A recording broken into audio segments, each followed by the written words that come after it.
Washington is no longer the capital of the United States. It is the capital of the world. This city on the Potomac has long arms reaching into every corner of the globe. This is the home of the Foreign Service. Here they are, the men and women of what Washington calls the Silent Service. These Foreign Service officers have been tortured, maimed, stricken by disease, disaster, and death. Yet how many know the office of the Foreign Service of the United States? How many of us have seen this plaque, which tells an eloquent story, erected by members of the American Foreign Service Association in honor of diplomatic and consular officers of the United States who, while on active duty, lost their lives under heroic or tragic circumstances. And for those who think the State Department is filled only with blue bloods, here are a few Americans whose forebears were not on the Mayflower. Our story begins in Peiping, our most important post in northern China. Here, not too long ago, a significant incident occurred, one of a series of such events which brought on the present crisis in that area.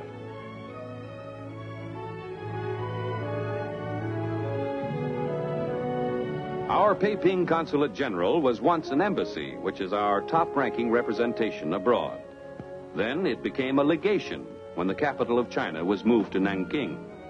Now it's a consulate general of even less diplomatic importance on the official books. But actually, Peiping is one of our few important listening posts in turbulent North China. A vice consul just brought in restricted and top-secret mail. A consul general doesn't handle it all himself. In a large consulate general, he couldn't. That's why he has a staff of vice consuls, assistants, and attachés, each an expert in a specialized field. Like any other business, the government business of maintaining representation in a foreign land is a complicated one. The consul is concerned with vital statistics. Here, he registers a birth to an American couple. He sometimes is present at weddings of his countrymen, of which he officially takes note. Here is an American citizen, a fur buyer, who spends lonely months on trading expeditions into North China. During his travels, he has picked up some information which he feels is valuable to his country.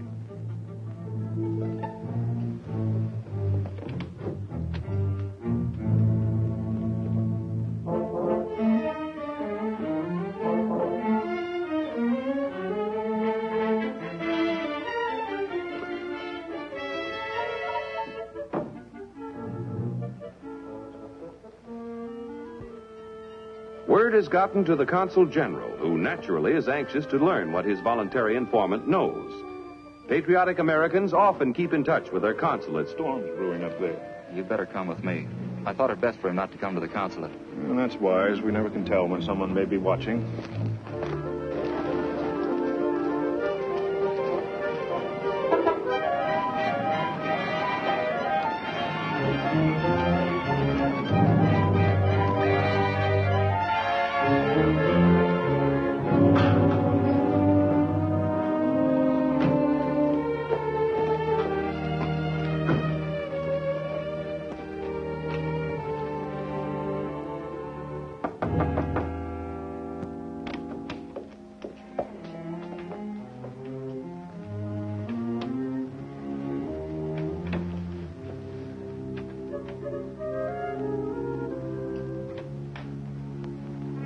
Dead, and his tongue's been cut out.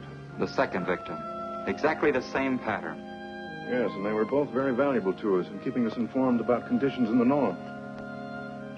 Looks like they got whatever report he had. I don't like the way things are shaping up. The way the Iron Curtain's being lowered between us and the north. Trans-Asiatic transport suspended all flights. Guerrillas have been reported just outside the city. It all adds up to something very important. I think I'd better inform Washington.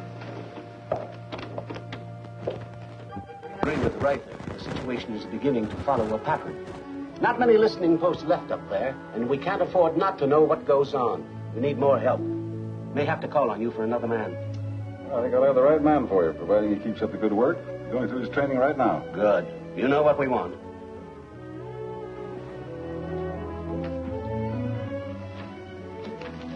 Send in the file on Kenneth Seeley.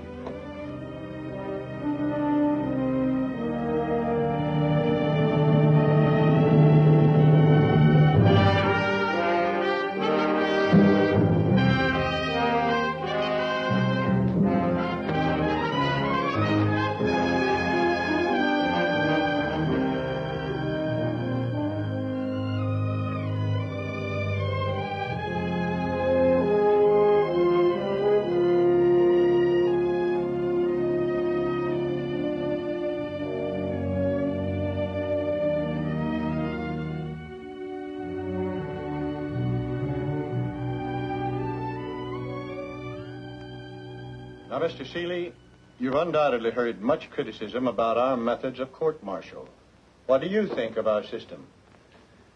Well, sir, as an ex-enlisted man in the United States Marine Corps, I have some pretty positive ideas on that subject. Please be frank. Well, since we're entitled to a trial by a jury of our peers, the court-martial board, in the case of the enlisted defendant, should consist of enlisted men as well as officers. Now, suppose you tell us who has the treaty-making power in the United States? The president, but it must be ratified by the Senate. Mr. Seeley, what was the main French supply of fuel during the last war? This is a stiff oral test Ken is taking, a test not many people could pass. But not only is his knowledge examined, his method of answering the questions, his poise, his ability to improvise are all taken into consideration. For Ken Seeley, as a Foreign Service officer, will represent the United States in some corner of the world, and his authority must be unquestioned.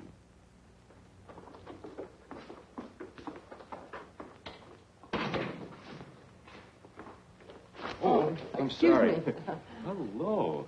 Were you taking an exam, too? No, not quite. I was just waiting for a decision. Oh, about being a Foreign Service officer? Well, not exactly. I asked for a special job.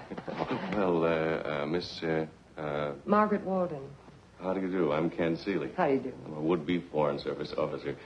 I just went through the 3rd degree. Same here. I tried to sell my chief on a new idea. Oh? Well, why don't you tell me about it over lunch? Well, I don't know. I'm just following instructions, Miss Walden. I was told to go someplace and relax, and I was never very good at relaxing alone. Well, why don't you invite me and see what happens? Well, you were invited, ma'am.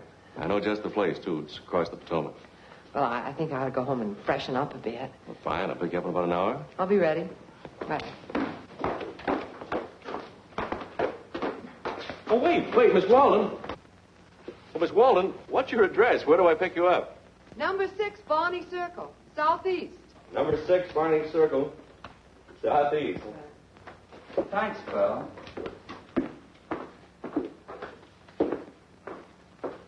You're welcome. I'm awfully glad you overcame my womanly reserve and whisked me off to lunch. It was a tough fight, but the victory was well worth the struggle. Maybe an expensive victory. Don't tell me I'm in the clutches of a mercenary female. No, but a hungry one. You know what prices are now.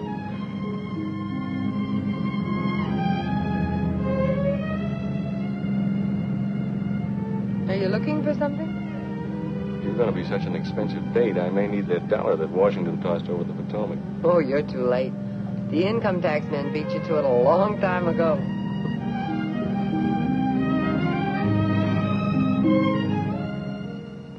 I love places like this. I haven't lived very long in Washington, but somehow it seems like home to me. I thought you modern gals preferred those distant romantic places. Distant romantic places. They usually mean dirt, heat, gnats, and most everything except comfort. You know, you sound like an ex-Marine, too. Tell me about your assignment. Or is that top secret? No.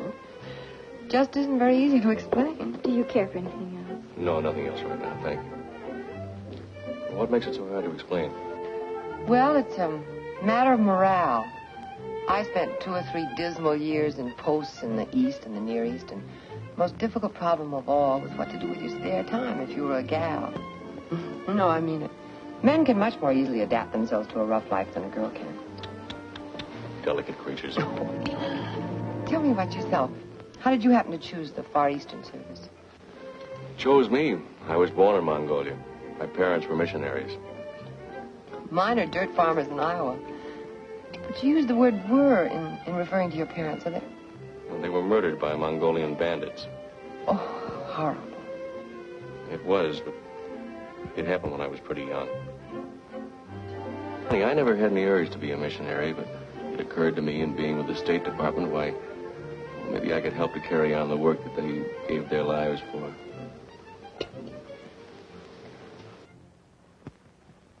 Passing the stiff written and oral examinations was just the first step in becoming a Foreign Service officer. Now he must go through an intensive course of indoctrination, learning Foreign Service history and customs, cryptology and the preparing and unraveling of codes, language, ports and exports, commerce, shipping, visas, international law, psychology, and all the various subjects that add up to diplomacy. A full day in the Institute is not enough. At home... Seeley, I'm assigning you to Beiping. You'll be the language officer. Your knowledge of Mongolian will be valuable. Tell me you speak like a native now. Thank you, sir. Now, that entire North China country is a hotbed of revolution and intrigue caused by outside influences. They've made a concerted effort to rid the territory of all Americans. Our nationals have been threatened, spirited mysteriously away, even murdered. Now, you know what we expect of you.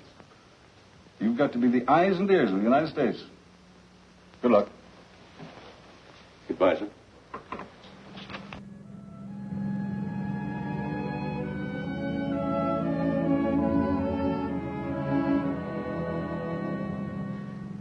What a perfect day. Uh-huh. Well, what a long face. I was just thinking that saying goodbye to you isn't going to be easy. Doesn't make me happy either. Well, I always get a tug of emotion when I look at the Lincoln Memorial, don't you? Always. The Washington Monument, too. The lives of two great men, dedicated to the freedom for all men. Doesn't it make you feel proud to know that our work is a part of all this? A very little part. Of course, that goes for the other 140 million Americans, too, Marge.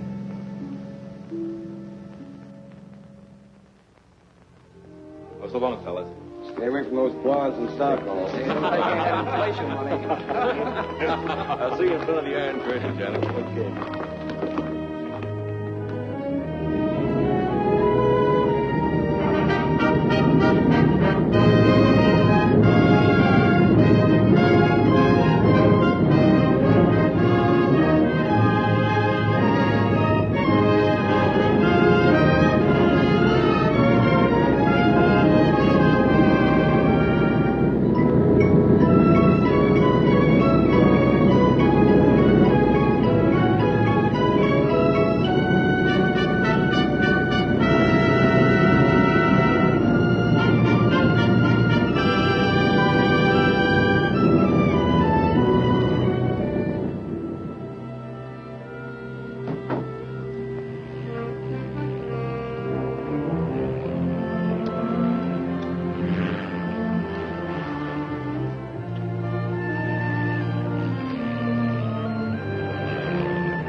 Wing will show you to your quarters. I'm sure you'll be a welcome addition to the consulate. I hope so, sir.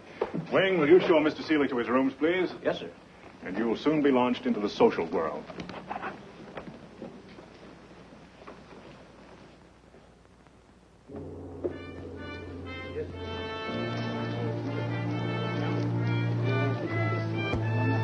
Receptions such as these seem like the pleasant side of a consul's work.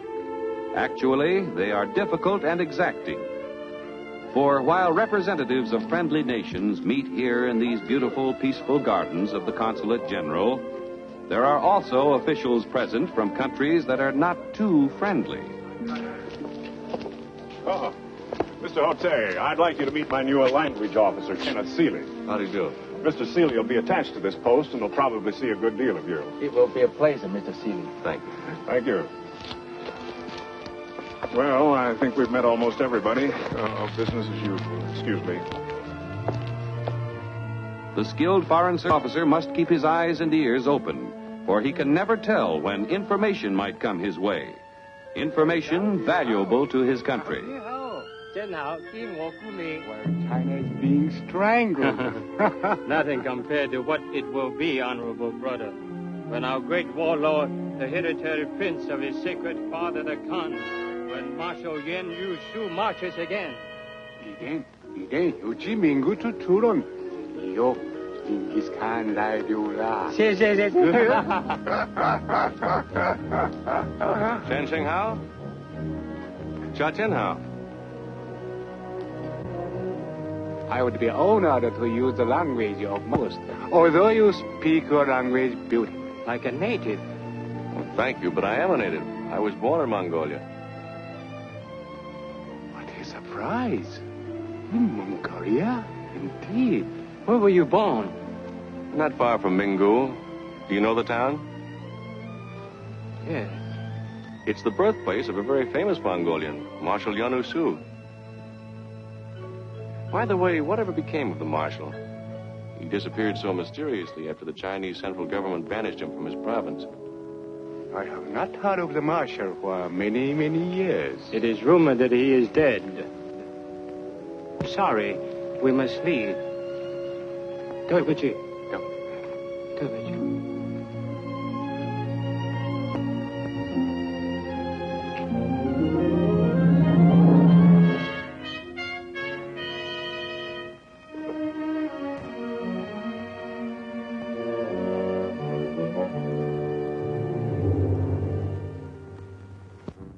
Don't you? Yes, it might have been the liquor talking, and then again it might not. Mongolians are apt to be boastful in their cups, and they're not used to our fiery Western liquor. Well, now it's beginning to add up. The murder of those Americans and the, Which was never solved. Well, sir, whatever is brewing, it must concern Mingu and Marshal Yuan Yu Shu. And, of course, the State Department. Yuan Yu Shu, that's a sinister name in North China. His father was the old school of warlord, you know, fire and sword, take everything, give nothing. Fortunately, he died during the plague. But this Yuan Yu Shu is a very smooth article. Yes, I'd say it was a highly explosive situation. I was here during the anti-foreign riots of 1922. I sincerely hope that no irresponsible leader starts another massacre.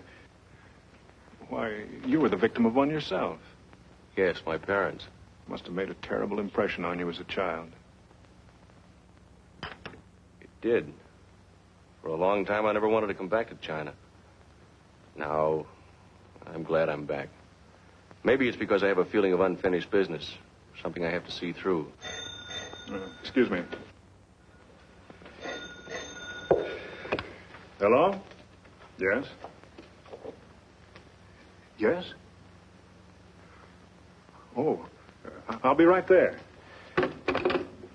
That was the chief of police. He wants us to identify two bodies, Mongolians. Says he has reason to believe they were at our reception this afternoon.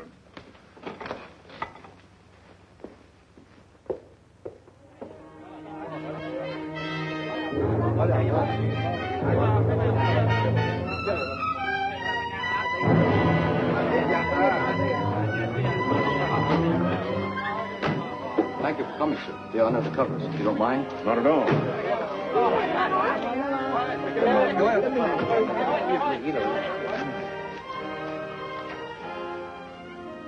Well? It's the same men who were at your party. The men who talk too much. Ah, that explains it. What? Cut out. Come on, kid. Sir, won't up.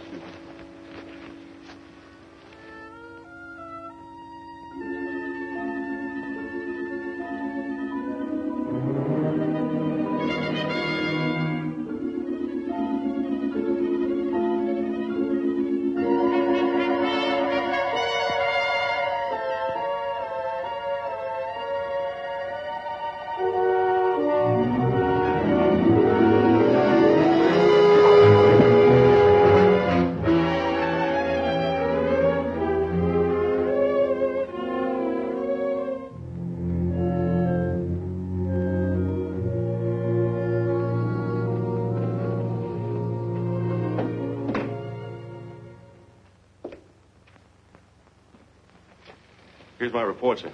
Oh, thanks. I'll send it along with mine. Sit down a moment. I sent a summary of the situation to Washington. When I talked to the ambassador at Nanking this morning, he asked me to. Well, what does he think? He thinks it may be serious, just as we do. Say, I don't like that window episode last night. You might have been killed. Yes, I know. That wouldn't be so good for the government. They'd be out the cost of my training. Well, it's nothing to do but wait. We'll hear from Washington soon enough. Cigarette, sir? Oh, no, thanks. Kenneth Seeley will be attached to Mingu Consulate as vice consul. He will proceed at once, but not give the impression of haste. Suggested he take the next plane carrying diplomatic courier. This is a tough assignment, Seeley. If the trouble going on up there spills over, you'll have to be the Army, Navy, and Marine Corps all rolled into one. But anyway, get at the bottom of what's going on. I understand, sir. And above all, be diplomatic. The Chinese government does not want to antagonize that province, which is still loyal. How often does the plane make the trip to Mingo? Once a month, but you'll be expected to get word back by any means possible, even carrier pigeon if you have to.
You'd better write a full report on this rickshaw incident for the ambassador. Yes, sir. Yes? Sorry to interrupt, Mr. Reither, but they want you in the radio room right away. I'll be right there. You might as well come along.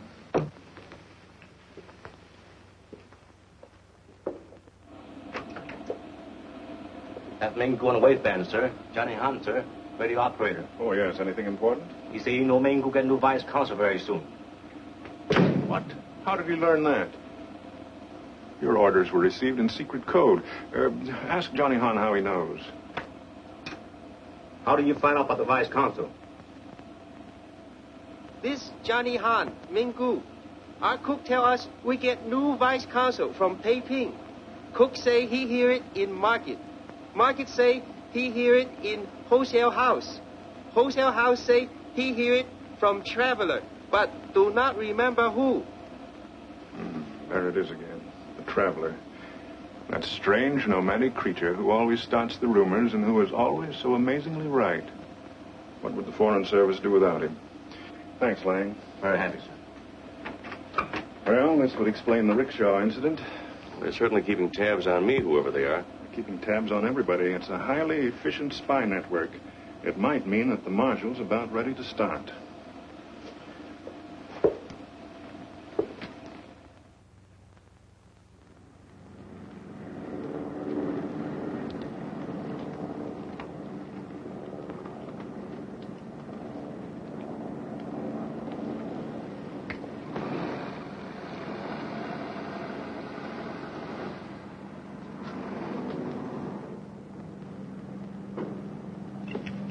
Wing, will you put my bags aboard, please?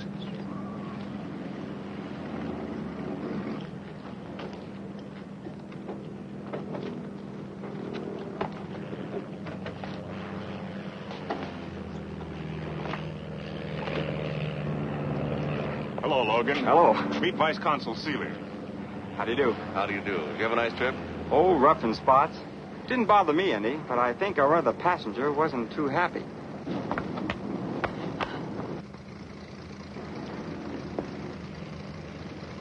Marge! Hello, Ken. Oh, what a surprise. I thought you were at Ankara. I was in Ankara, but only for 1 week. And then I got my orders to move on. Where? Mingu.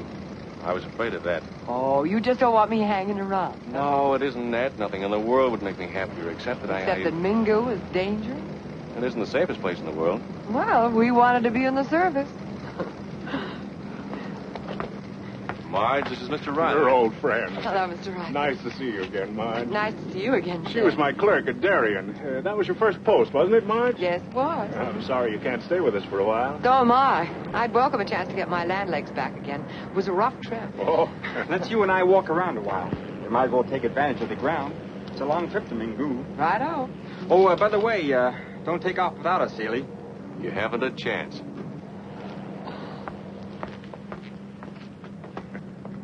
Isn't it risky sending a woman to that territory? Well, my dear boy, there's several American women there already, and that's why she's being sent. Anyway, Marge can take care of herself. I happen to know.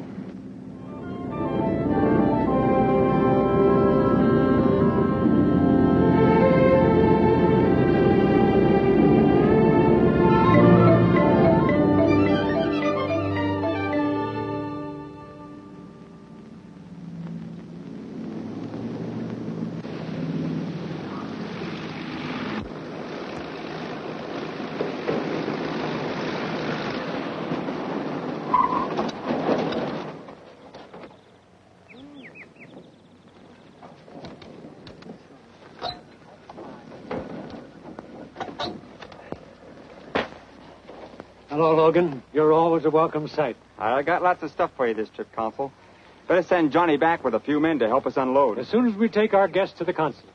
I'm Consul Howard Brown. And you, I presume, are Margaret Walden? Yes, sir. How do And you... you're my new vice consul. Ken Seeley. Welcome to Mangu, such as it is. They're all waiting over at the consulate to meet you both. Let's pile into the jeep.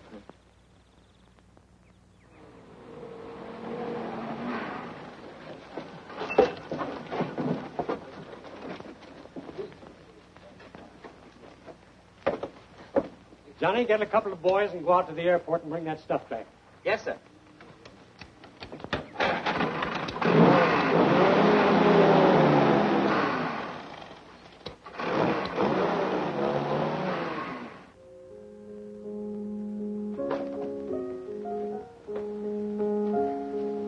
I want you all to meet Margaret Walden and Kenneth Seeley of the Foreign Service.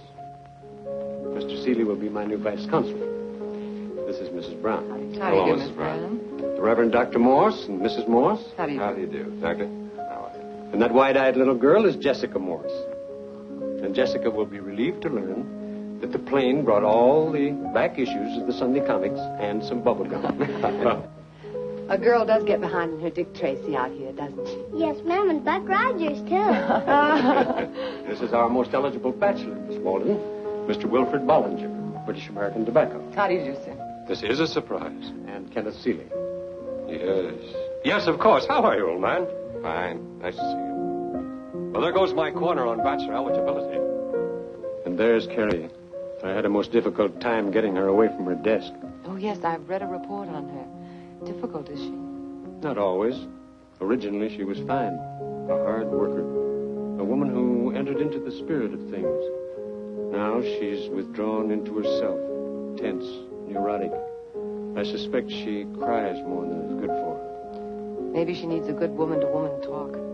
I'll do my best. I'll introduce you.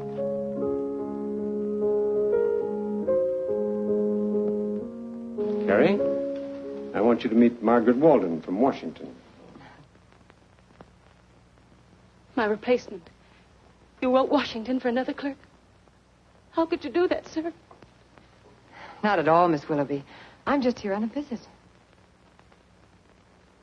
I'm sorry. I'll leave you two ladies alone. Excuse me.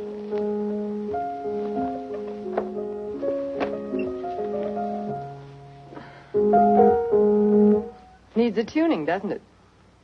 You didn't come here to take my job, did you? I'd hate to leave. A failure. I'd kill myself first. Oh, you do nothing of the sort. Besides, you're decidedly not a failure. As a matter of fact, this happens to be a post where the clerical work is quite superior. Is it? Is that what they think in Washington? Well, I'm afraid you'd be very conceited if I told you all the nice things I've heard about your work. So you see? Really? Thank you. I think you'll find this comfortable, Seeley. Johnny Hahn will look after you. Your office. Well, this is all very nice, sir. How do the women manage? Well, Carrie lives with the Morses. Miss Walton will have a spare room in their house. You'll be here alone with Johnny and his flock of invisible servants. I never did find out just how many he's got. Don't be alarmed if you're awakened by the most harrowing squealing and squeaking noises. Johnny's a radio ham and will get up at all hours to communicate with such maniacs. I imagine it comes in handy insofar as keeping in touch with the outside world is concerned. Yeah. He should be able to pick up some pretty valuable information, too. On the contrary, there's a peculiar, ominous quiet over the territory.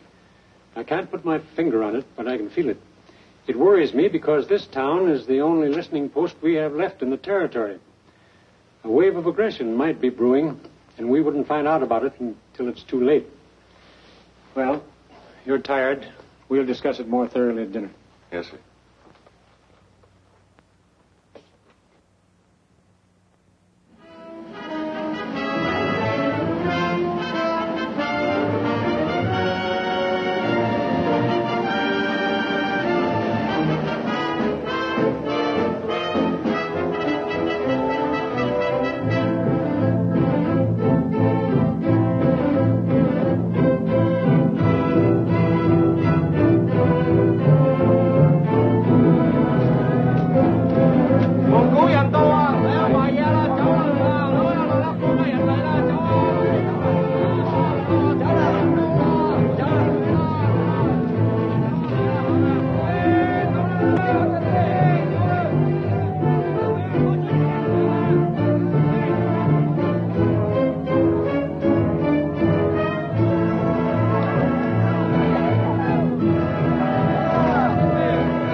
Ahead of schedule.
Stepping back into the Middle Ages?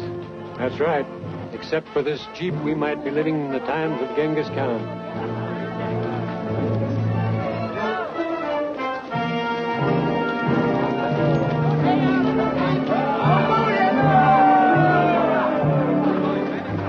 Except for those firearms. Yes. The caravans have been carrying some pretty modern weapons lately. Automatics, machine guns. They say it's better protection against the bandits.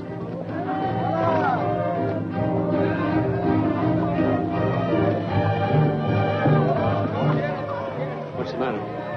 You see that man on the horse, the one wearing that peaked hat? Oh, yeah. What about him? I wouldn't swear to it, but I think I saw him at the consular party at Peiping. I wonder what he's doing here. I don't know, but we'll find out soon enough. Well, we'd better get to the field and see Logan off.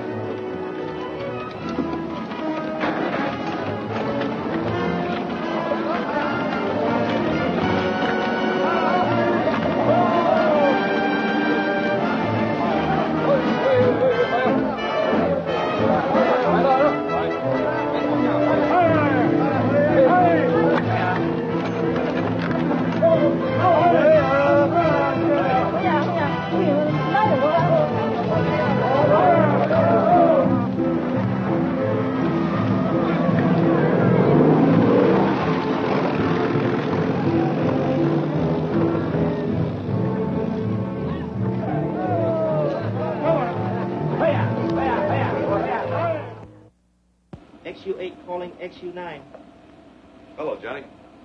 Hello, Mr. Ken. Hey, it's a nice little set you have here. Yes, sir. Not very big, but it worked. We for sometime even Moscow. Oh, you hear anything interesting? No, sir. I hope. Say, incidentally, did you ever track down the rumor about my coming here? The one that leaked out over the grapevine? Oh, no, sir. Do you know where the man is that told it? Yes, sir. Drive me over. I want to talk to him. Right away. Right away.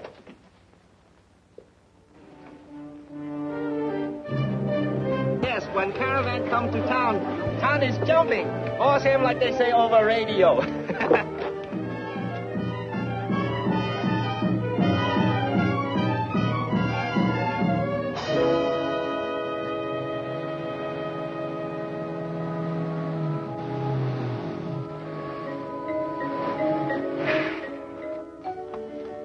Is he an undertaker? Oh, yes, sir. He also chief elder of council. Or same mayor of city. Big shot, eh?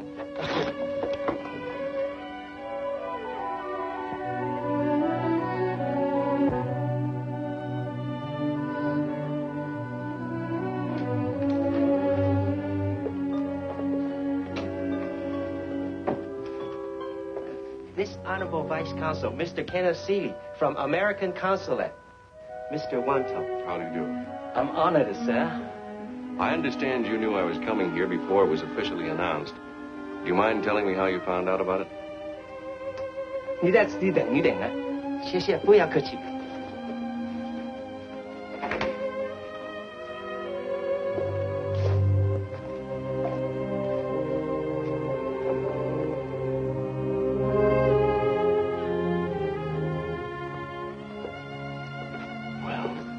I heard it in the marketplace, sir. From whom? I don't remember now. I think it was from a traveler, perhaps a fur buyer from the south. Traveler from the south, huh? Yes, sir. While I was mayor of this town, you have access to more information than anyone else. Isn't that true? Sometimes yes, sometimes no. Well, tell me. Before the caravan arrived, did you notice any strange elements? Things happening that, well, that hadn't taken place before? Oh, please think that over very carefully. It's important. I can only say, sir, that I have had a very uneasy feeling. Why? Because there have been too many strangers here lately. But you still can't tell me where that rumor originated from.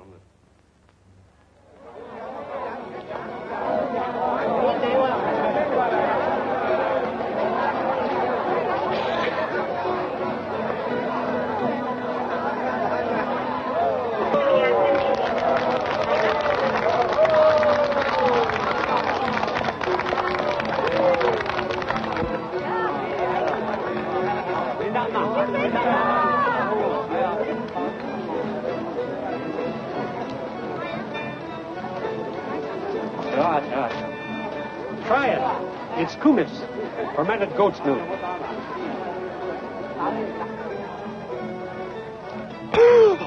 The goat must have left her hoof in this. 啊，有道过他欠的。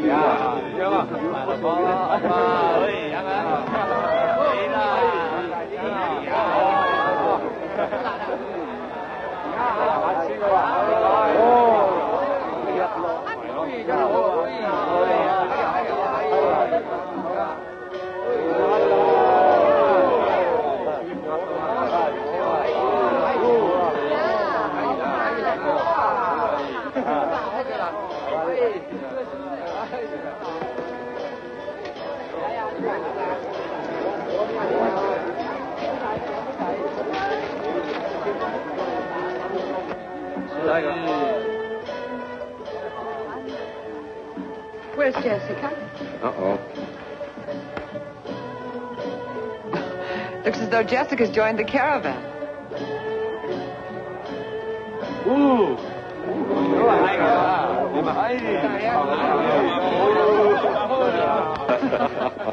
Time for us to leave, dear. I'm afraid it is. Excuse us, please. Right over.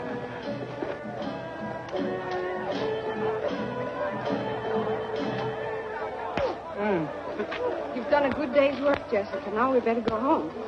Oh, gee. Right when he was going to teach me how to eat fire.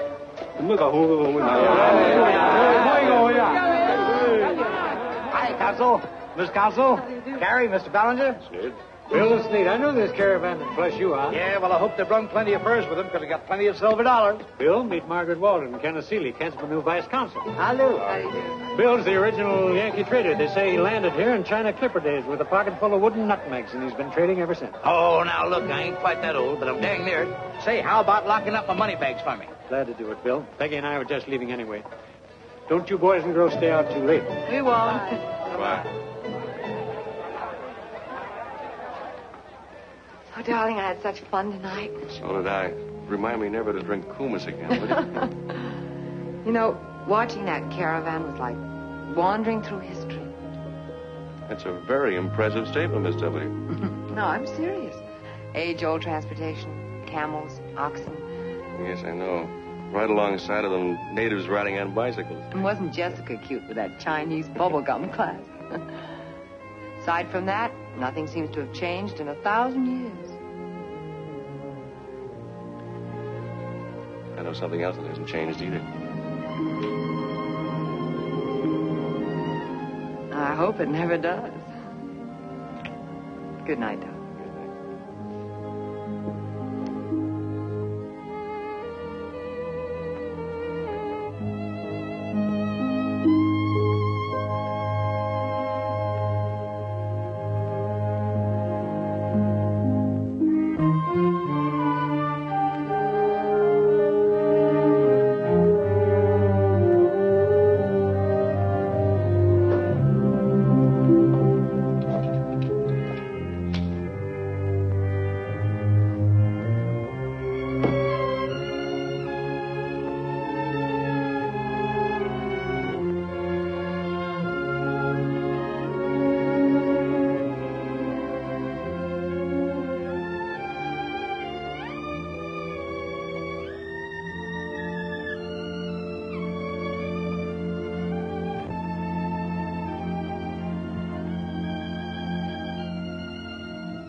Well, good morning.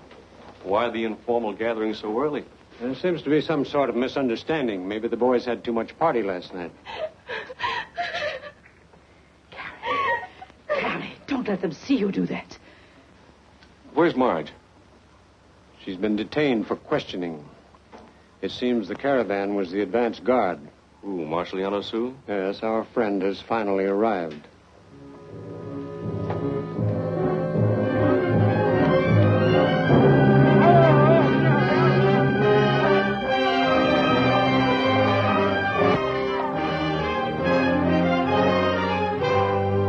I should say he has arrived.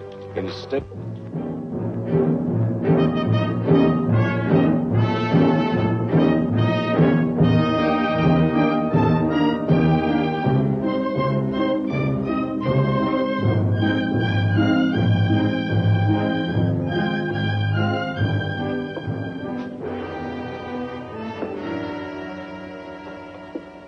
介绍我的翻译和副官 Colonel Aram. Delighted, Consul Brown. Delighted. I am, as the Marshal explained, his official interpreter and aide. How do you do? Has he been disagreeable? The Marshal hates American women. He told me so through his interpreter. He claims that American women don't know how to make love. Well, I'm glad of that anyway. Has the Marshal forgotten all his English during his long stay in Mongolia? It's been rumored he was once a brilliant scholar at Oxford. My dear Consul, the Marshal does not like that barbarian tongue. That is sufficient. I see. Will my boy be permitted to brew us all some coffee? Lingshire, Daojing, Joffy. 没有去早餐，对不起。得了。 The Marshal begs me to convey his apologies. It was very thoughtless of him not to provide you with some breakfast. I would enjoy a cup myself. That's been a long time since I've had a cup of good American coffee. Thank you. Johnny, will you prepare a light breakfast for all of us with plenty of coffee? Yes, sir. 清楚. Please sit down, everybody. It's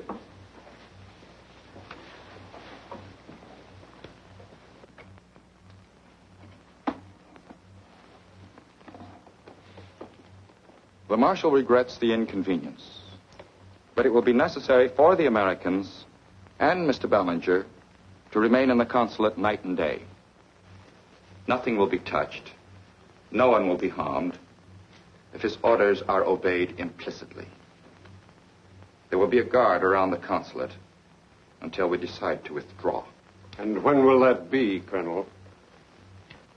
Maybe 1 week, maybe 2 weeks. The Marshal, of course, realizes he's on American soil when he enters this property. Lingshire, sir. This is Mongolian soil, Consul. My father was prince of this province. I was forced into exile, but now I'm back. For a week or two? Perhaps, or perhaps to stay. Let go of me. Say, you can't do this to me. I'm an American citizen. Hurry!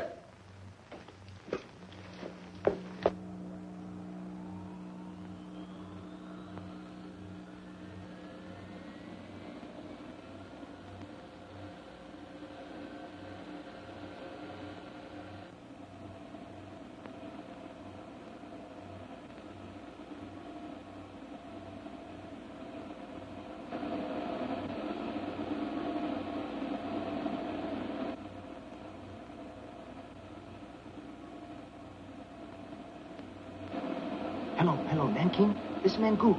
Hello, Nanking. This man Gu. Marshal, you must tell us how long you expect to keep us prisoners. The women will be particularly uncomfortable. Besides, what's the purpose behind this capture of innocent American citizens? You're not going to make yourself very popular with the United States. You'd better think. As you Americans say, nice try, silly. I heard that radio. Ango! I not gonna lie.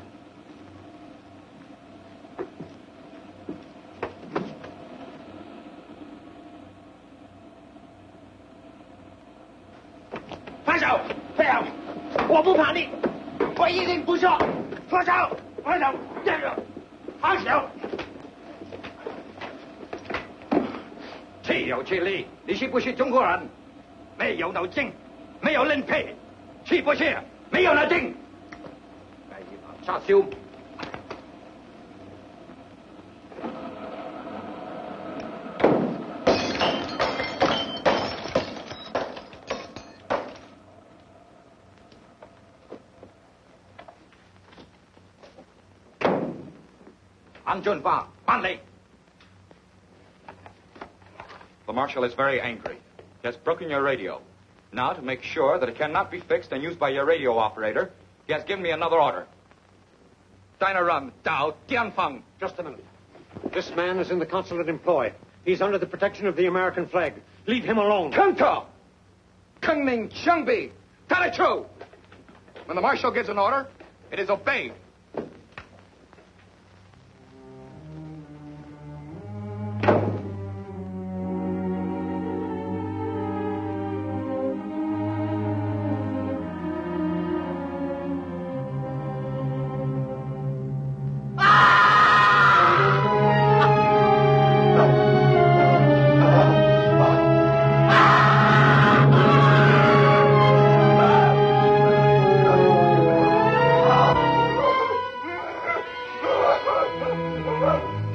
go in there, please. I'm a doctor.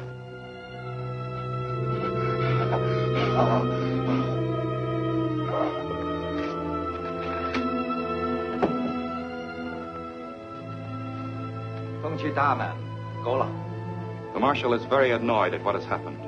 He is now returning to headquarters. Remember, ladies and gentlemen, no one will be hurt. Nothing will be touched. If our orders are obeyed implicitly. 走吧。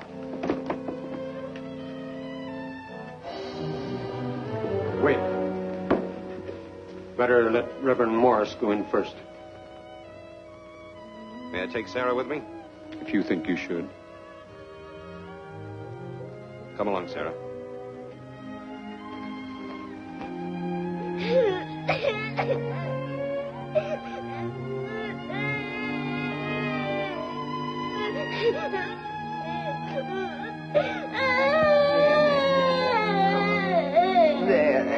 It's all right. It's all right.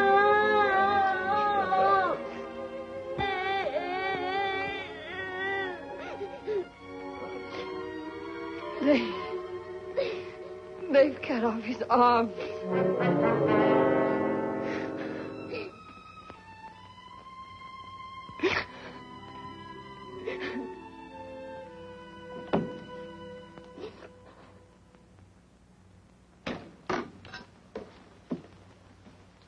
The Vice Consul insists upon seeing you.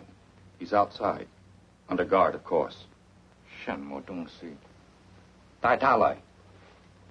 Come in, Seeley.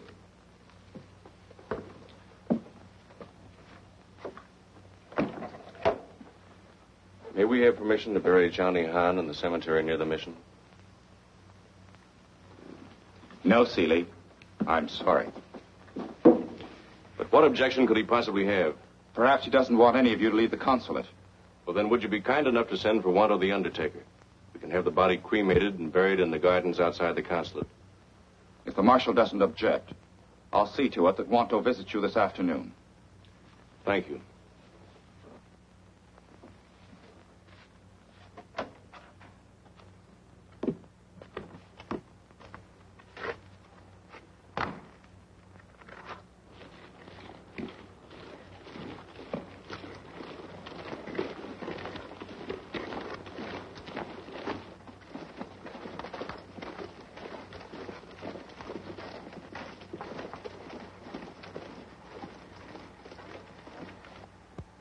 These people are under arrest, I assume.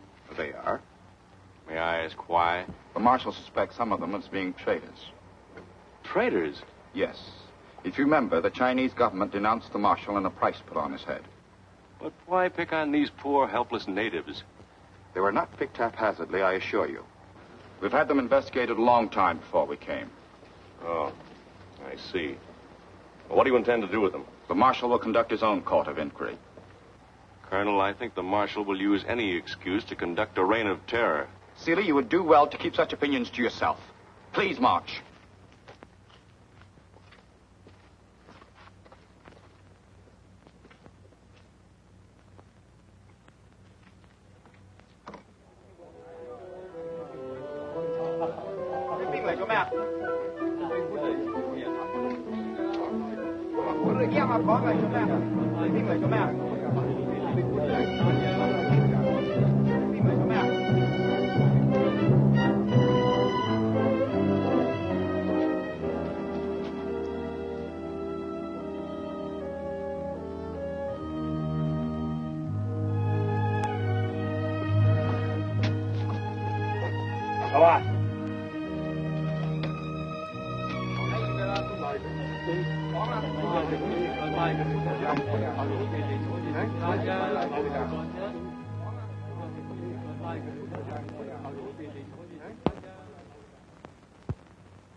把这个尸身抬出去。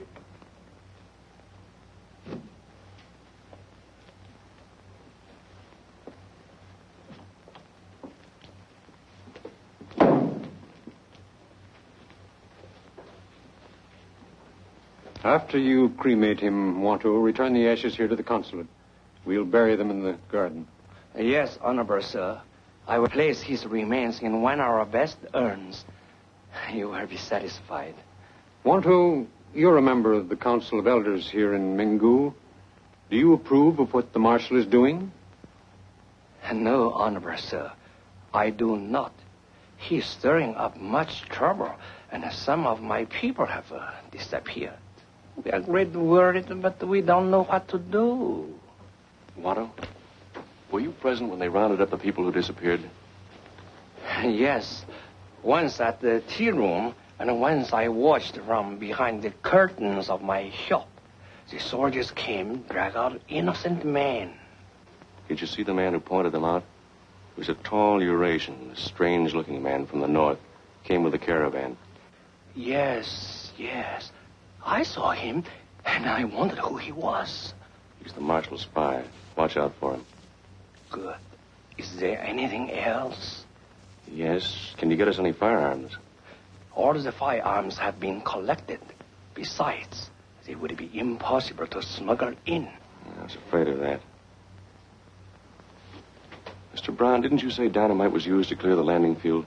Yes, there's some left in the warehouse. Can you get us some sticks? The warehouses are all guarded by the marshal's soldiers, but I will try. Get them as soon as possible, will you? I will do my best. And I will return with the ashes.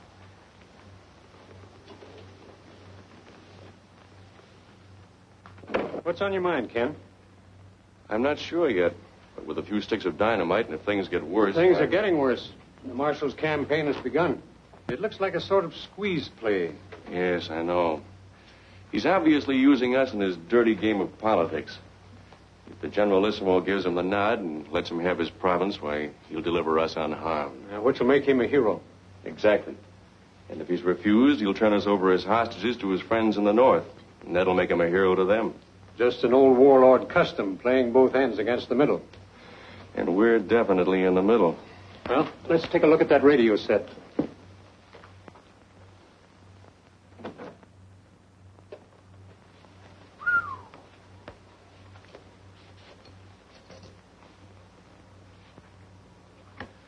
Well, there's a possibility these condensers and coils might work, but it's useless without tubes.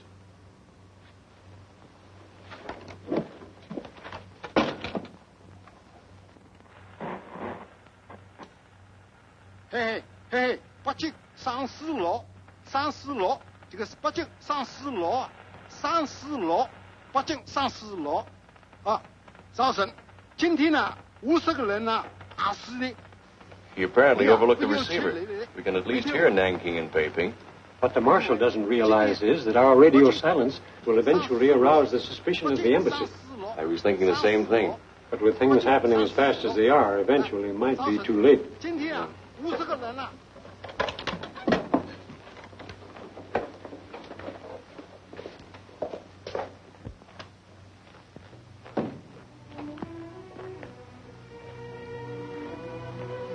What was it, dear? The marshal has just finished a private court of inquiry into so-called traitors. He's condemned 20 men to death, including the brother of our kitchen helper. 20 men. How awful. I'm afraid that's only the beginning.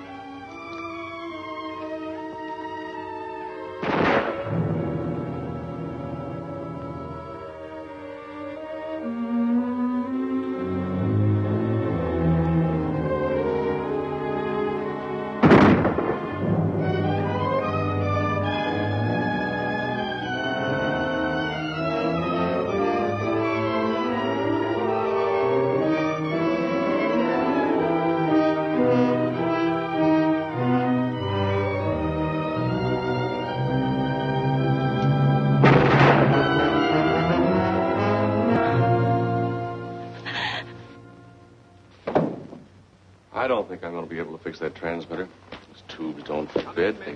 Come in, Mingo. Come in, Mingo. Come in, Mingo. This is the American Embassy in Nanking. Come in, please. Come in, Mingo. Calling the consulate at Mingo. Embassy at Nanking calling the consulate at Mingo. Come in, please. Come in, Minggu. Nanking calling Minggu. Hello, Peiping. Last report from Johnny Han said he was going off the air to change tubes and make adjustments. He's had time to repair his set. Something may be wrong. If we don't hear from the Minggu consulate within 24 hours, we will send plane to investigate. We do not wish a plane to come here.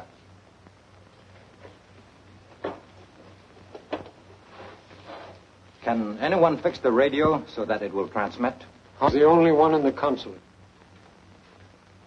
And how about you? I never did know very much about radio. I think you are lying, and I have ways of finding out the truth. Send for Amgor. Wait a minute. I think I can fix the radio if there were some more tubes available. Do you know whether there are any extra tubes? There might be some in the warehouse. All right. You look for them with a guard.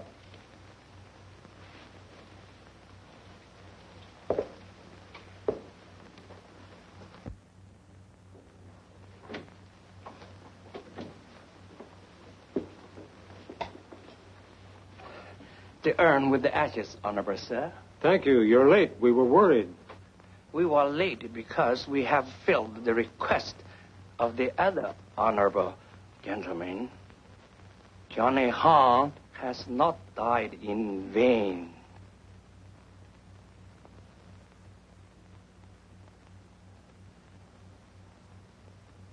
That's fine, Wanto. Take it out to the garden. 拿着这个带去园中埋葬。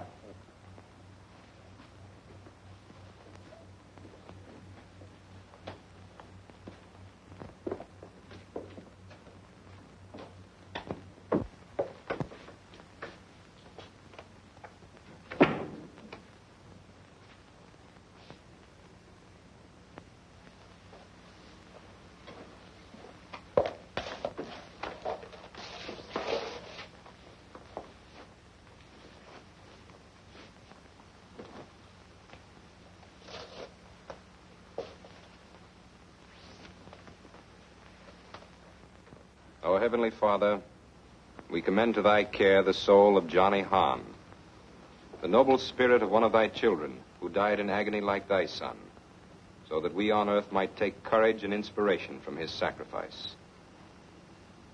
May he rest in peace. Amen. Amen.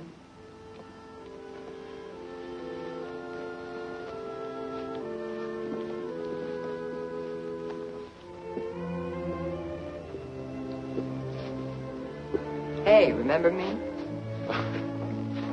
I'm sorry. I didn't mean to take off without you.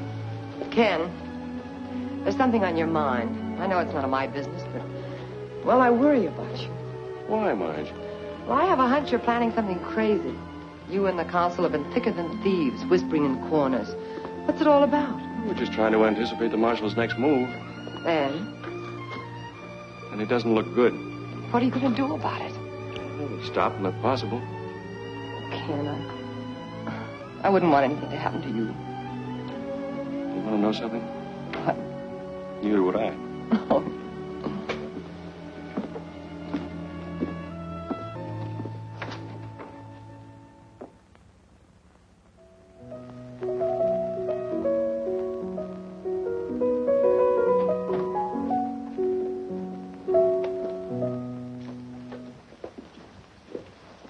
Please don't stop playing, Miss Walden. It was very beautiful and very melancholy. I love beautiful and melancholy things. Our business now is with Consul Brown and Vice Consul Seeley. We brought you all the radio tubes we could find. Some of them must fit.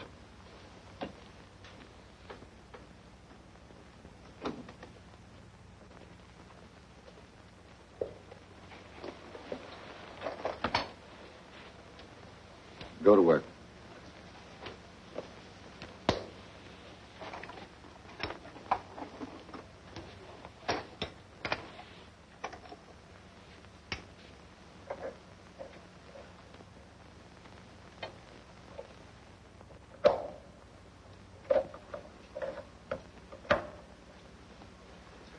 These won't work.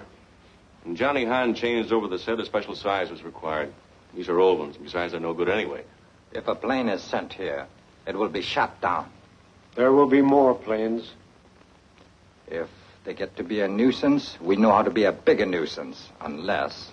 Unless what? Unless the Chinese central government meets my terms. And may I inquire what those terms are? I shall set up a government here. With yourself as prince? My father was the prince. His title and prerogatives are hereditary. And would the prince maintain a government here for the people? Or would he play ball with his friends in the north? That is his affair. Well, suppose he's turned down by the Chinese central government. They will be very sorry. They will not only lose the province, but the marshal's valued friendship.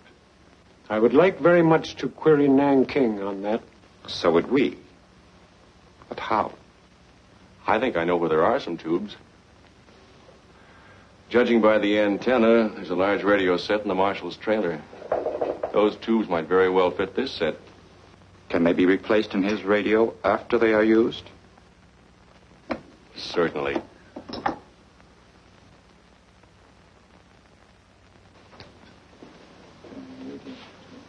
Dilator. Very well. You will make the change. I'll have to get my tools.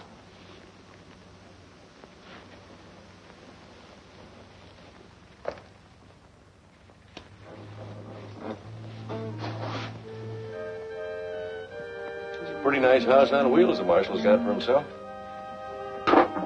Who built it for him? Who do you suppose? Please hurry.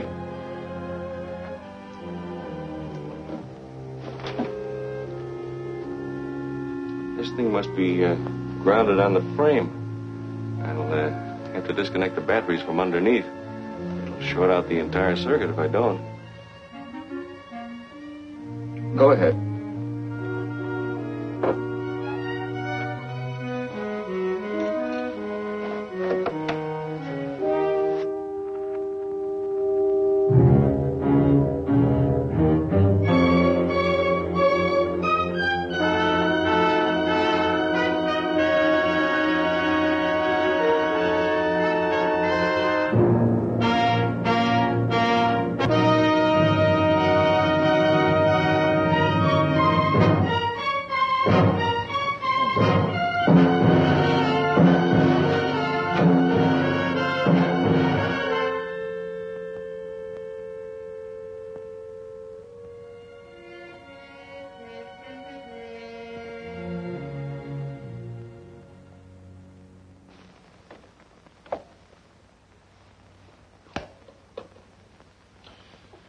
Well, there it is.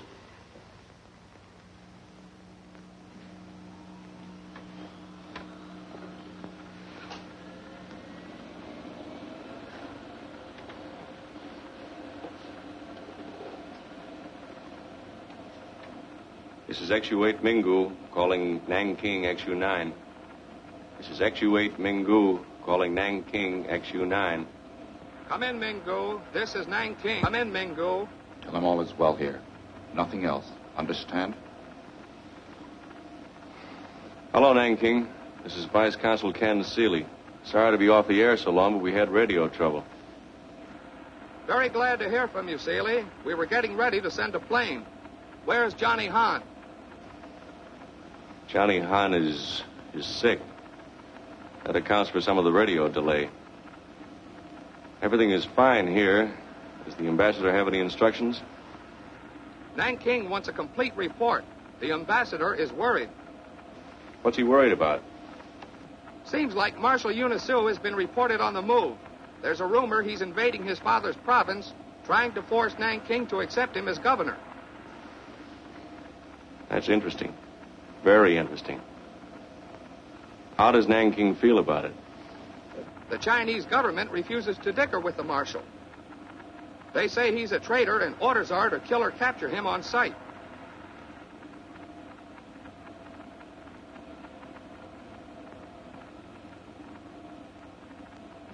Is that all, Marshal? That's all. That's enough. Now tell them that the marshal is a very difficult man to capture. Well, if I do that, suppose Tell them.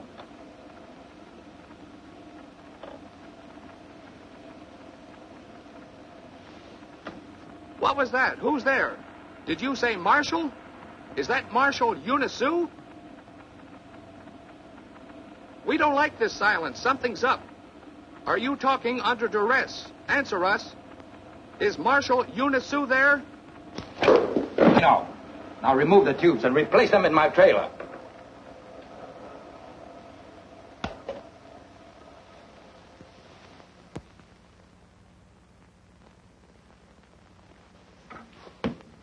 Hurry. The marshal's waiting for you. What for?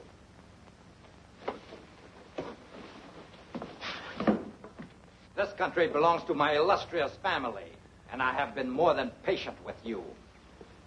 You will all learn how I reward any stupid attempt to make a fool of me. What's happened? The marshal has been predicting what might happen to us.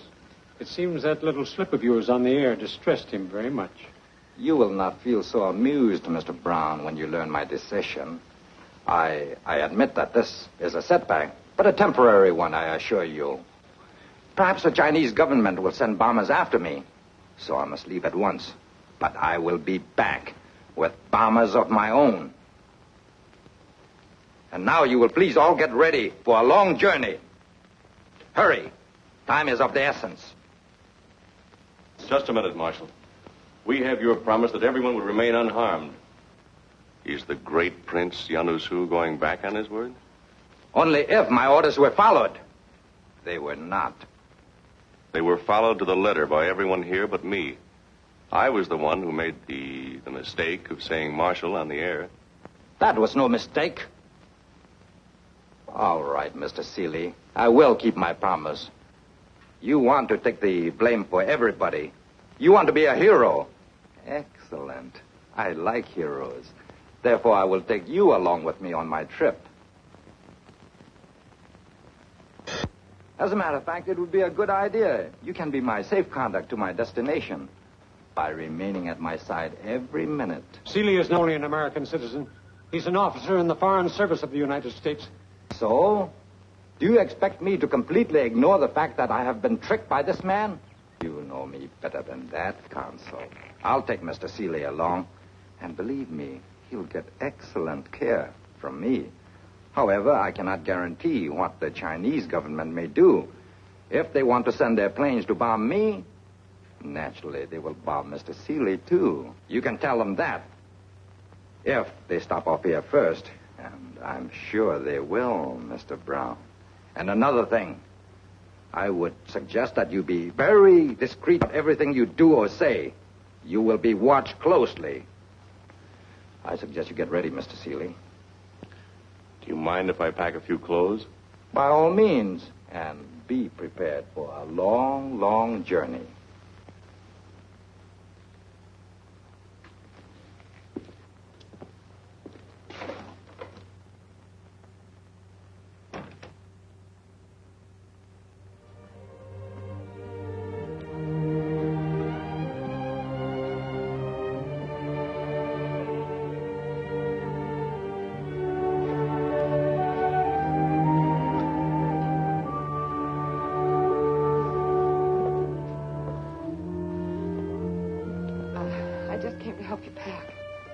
Thanks, darling.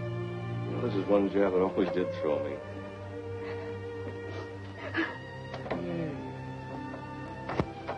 Oh, Ken. I guess the Director General wouldn't be very proud of me now, would he? Yeah, the Director General isn't in love with you either. Ken, I can't help being terribly frightened for you. This thing isn't as bad as it looks. Besides, I think the Marshal's bluffing anyway. Incidentally, tell the Consul that some of those discarded tubes do fit so we can talk to Nanking.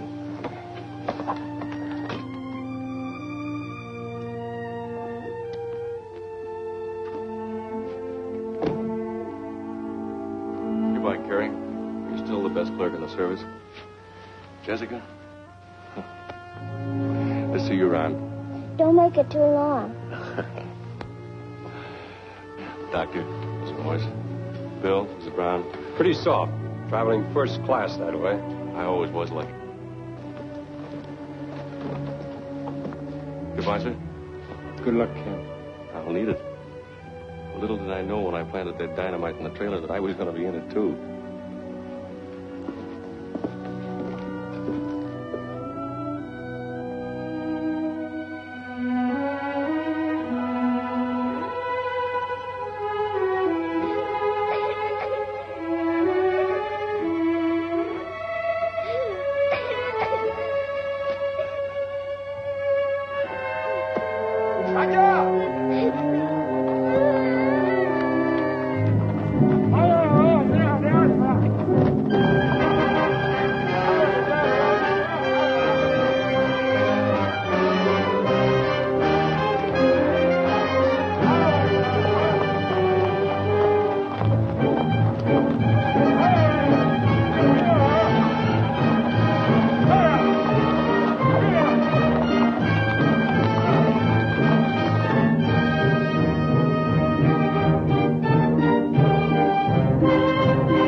What was that?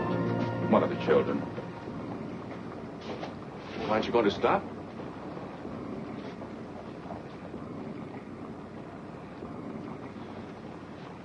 One of those bombers may stop you, Marshal. Not when they learn that you're taking the trip with me. You see, the difference between people like you and me and Aram here. Americans are sentimentalists. They wouldn't have you harmed for anything in the world. But as for me, I wouldn't hesitate a moment. Nor would the Colonel. After all, you're not important. Just another vice consul. There are many in your foreign service. But I am a prince. And the world may again face another conqueror from Mongolia. It took 700 years for the Mongols to develop another potential Genghis Khan. Thank you. Perhaps if you died, it would take 700 years to develop another threat to world peace. Here. You're a dangerous man, Marshal. Yes, and even you don't know how dangerous. You see, Mr. Seeley, you forced my hand with that radio trick. I was going to take my time, look the situation over, perhaps get what I wanted by peaceful means. Peaceful means? Yes. The Mongolians are my people. They would have seen it my way after a while. Now I will have to declare war openly. Maybe I'll make that prediction come true. The one about the golden hordes of the East overrunning the earth. They're waiting for me now up north. An army with full equipment. Tanks, artillery, bombers. All I have to do is give the word. You mean they won't march without you? No. I am their leader. Without me, they're nothing but a rabble. Without a plan or purpose. You know, you're right, Marshal. I am just a vice consul, dime a dozen. If I die, there are lots of others to take my place. But if you die, there's no one else to take your place. Exactly. When we reach your camp, what happens to me up there?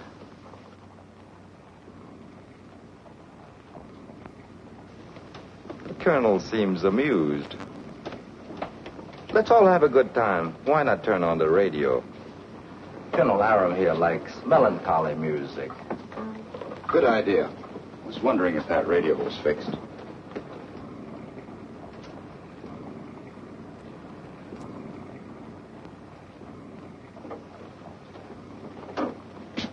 So you did not fix it?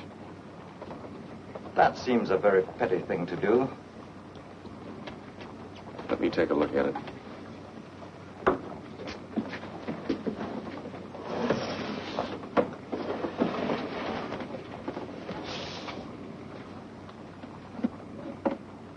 Here's the trouble. I forgot to reconnect the battery wire.